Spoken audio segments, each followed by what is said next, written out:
Asal Fiarman S5D 122923019. Di sini saya sedang ujian mata kuliah Ekonomi Matrika dengan dosen pengampu Ibu Anissa Nursalam SEME. Di sini saya kebagian mata apa judul dengan materi regresi linear berganda dan saya mengambil data saya itu dari Bank BJB tahun 2021 sampai 2023 dan saya mengambil data 36 data. Lanjut saja. Di sini saya sudah membuat Excel.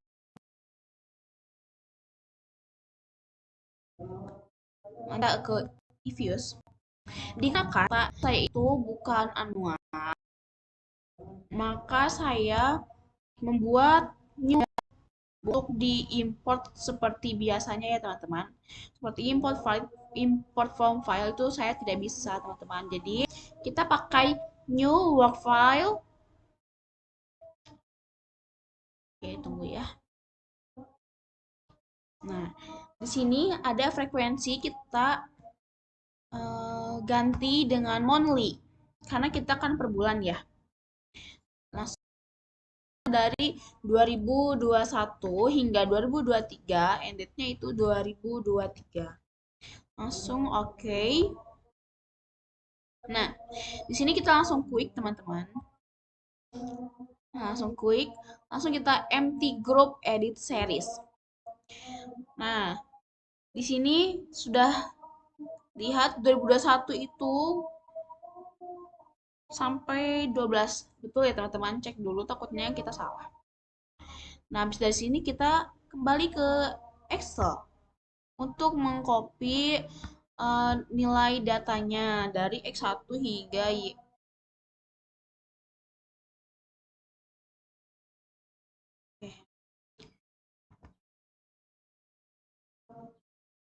Excel. Nah, lalu kita Ctrl+V untuk ini. Oke, kita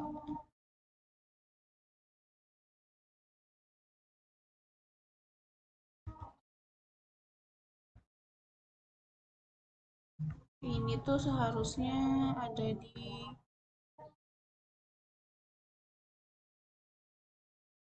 bawah ya. Kita coba ini aja ya. Lalu quick estimate equations. Di sini kita cek salah sama ser 04 C ser 01 ser 02 02 ser 03 03. Oke. Lalu oke.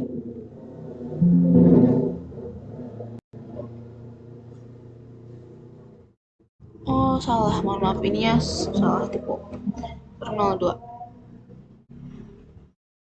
Nah, kita udah jadi nih untuk regresi linear bergandanya. Udah itu kita copy. Nah, ini as displayed. Oke. Nah, nanti kita pindahkan ke Word. Nah, Word saya udah buat. Kita kembali lagi ke Evios. Nah, kita akan uji asumsi klasik.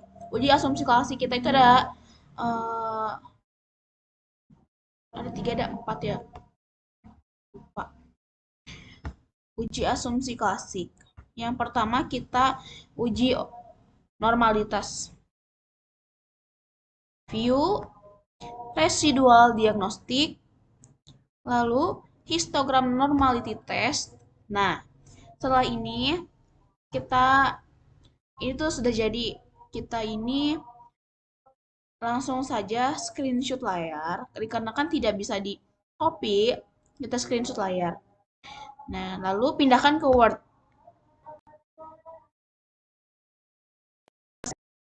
Lalu kita buat uji multikolinearitas.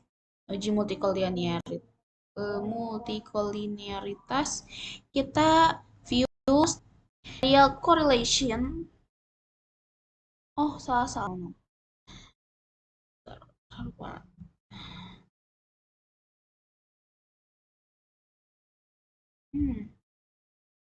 Nah, grup statistik, nah yang gini ya.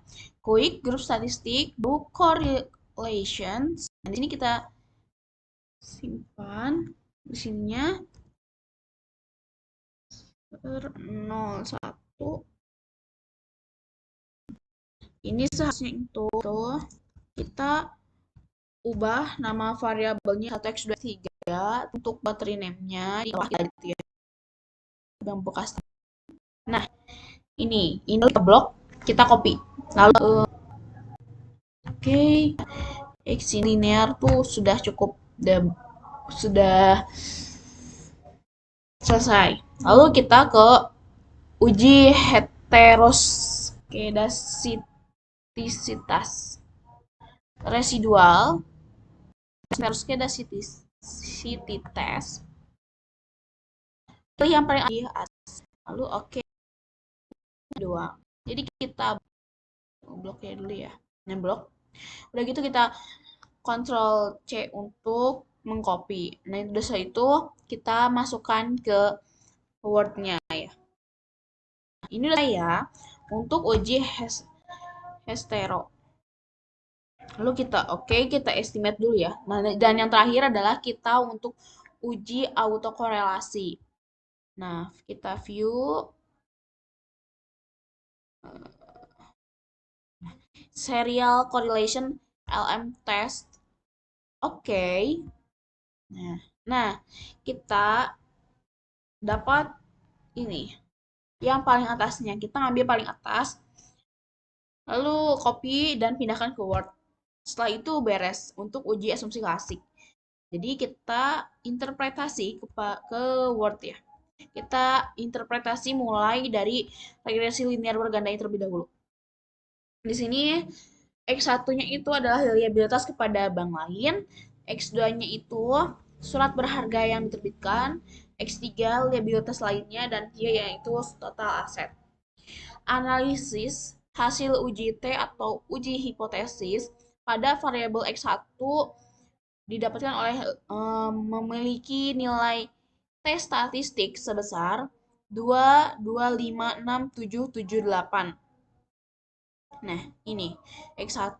Nah, dengan nilai probabilitasnya yaitu 0,00000 yang dapat diartikan signifikansi dikarenakan nilai probabilitas di bawah 0,05. Maka bisa diartikan kesimpulan bahwa variabel X1 itu berpengaruh signifikan terhadap variabel Y. Nah, selanjutnya ada variabel X2, yaitu surat berharga yang diterbitkan memiliki nilai T statistik sebesar 0,775853 dengan nilai probabilitas 0,4435 dan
Mohon maaf tadi dikarenakan eh, harus berlangganan, jadi saya tag ulang, lanjutkan ya.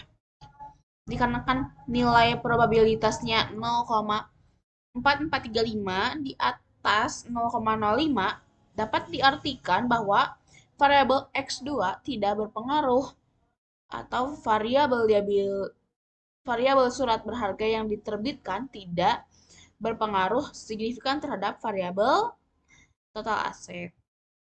Lalu ada variabel X3 yaitu liabilitas lainnya memiliki nilai T statistik 1,6880 dengan probabilitas 0,9 yang dapat diartikan tidak signifikansi dikarenakan nilai probabilitasnya itu lebih besar dari 0,05. Maka bisa ditarik kesimpulan bahwa variabel X3, mohon maaf ini ya. Variabel X3 yaitu liabilitas lainnya tidak berpengaruh signifikan terhadap total aset. Nah, lalu kita analisis hasil uji F yaitu diketahui 1071 dengan nilai probabilitas F statistik sebesar 0,002953 yang dapat diartikan bahwa variabel independen X berpengaruh signifikan simultan atau bersamaan terhadap variabel independen atau Y total aset. Apakah data yang diuji memiliki usia pun pengukuhan atau general lebih besar dari 5, maka bisa dikatakan bahwa data memiliki perdistribusian yang normal. Namun jika kurang dari 0,05, maka data tidak normal karena distribusinya yang tidak merata. Biasanya terjadi karena terdapat nilai ekstrim dari data tersebut yang menyebabkan data terdistribusi secara baik.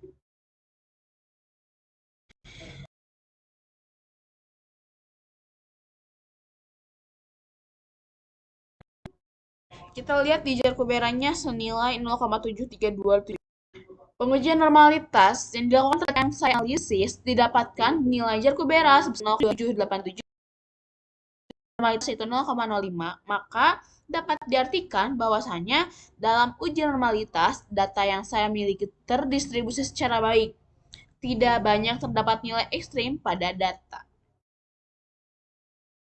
Oke, yang kedua ada uji multikolinearitas. Uji multikolinearitas adalah uji asumsi klasik yang dilakukan untuk melihat atau menguji apakah terdapat korelasi di antara variabel-variabel bebas yang mengikat sebuah data yang normal, tentunya memiliki variabel yang terdistribusi secara baik. Namun, selain hal itu, sebuah data dikatakan normal jika variabel-variabel independen X tidak saling mempengaruhi satu sama lainnya. Artinya, jika hasil uji multikolinearitas menunjukkan adanya korelasi di antara variabel independen pada data tersebut, dapat dikatakan bahwa data tersebut tidak normal. Setelah kita uji tadi, nah, nilai data tersebut tuh segini. Dalam pengujian multikol, menggunakan angka ini, besar standar korelasi adalah sebesar 0,8. Artinya, jika nilai kurang dari 0,8, maka tidak ada korelasi di antara variabel X. Sebaliknya, jika nilai lebih dari 0,8, maka terdapat korelasi di antara variabel-variabel X. Pada data di atas ditampilkan bahwa variabel menunjukkan di bawah 0,08. Eh, di atas menunjukkan di atas 0,08 ya, mohon maaf salah. Maka variabel tersebut eh,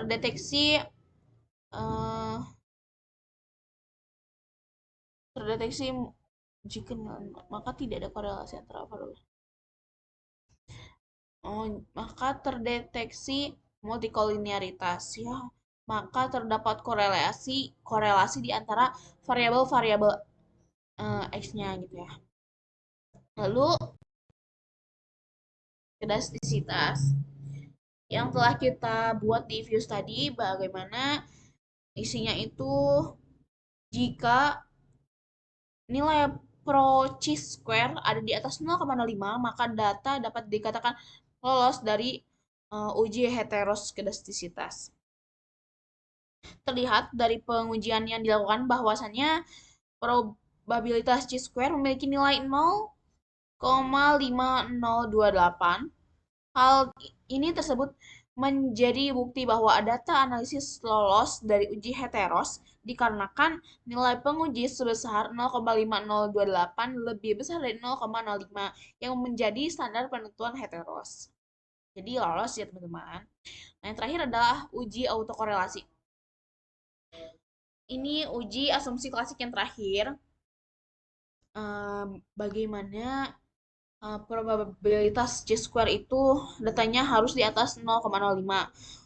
Nah, jadi untuk dikatakan normal, data ini tuh harus lebih dari 0,05 gitu ya.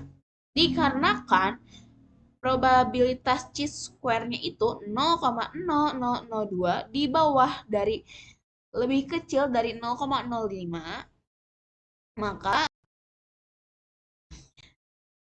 maka data analisis tidak lolos dari uji autokorelasi karena nilai probabilitas chi-square ada di bawah nilai standarnya, yaitu 0,0002, dan itu adalah lebih mohon maaf ya, lebih kecil dari 0,05.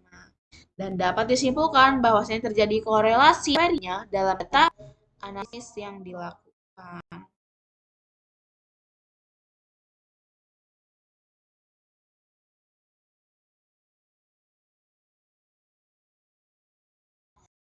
Tidak korelasi teman-teman dalam data periodenya gitu ya. Jadi ini tuh tidak normal teman-teman. Harusnya itu lebih besar dari 0,05, sedangkan ini 0,00 di bawah dari 0,05. Oke. Nah, berdasarkan keempat pengujian asumsi klasik dari data analisis linear berganda, dapat disimpulkan bahwa data yang dianalisis tidak lolos semua uji asumsi klasik tersebut. Data yang lolos keempat ke uji asumsi klasik itu tidak diperlukan untuk dilakukan penyembuhan data. Nah, jadi kalau tidak lolos tuh kita harus menyembuhkan datanya gitu. Sedangkan kalau misalnya tidak lolos tidak perlu. Sedangkan kalau yang lolos itu tidak perlu gitu. Jika semuanya sudah lolos, jadi kita tidak perlu menyembuhkan datanya.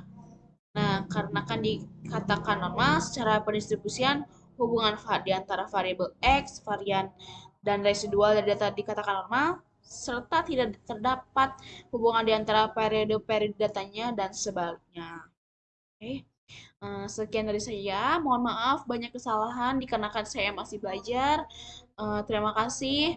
Mohon maaf bila ada kata-kata yang tidak enak mungkin. Wassalamualaikum warahmatullahi wabarakatuh.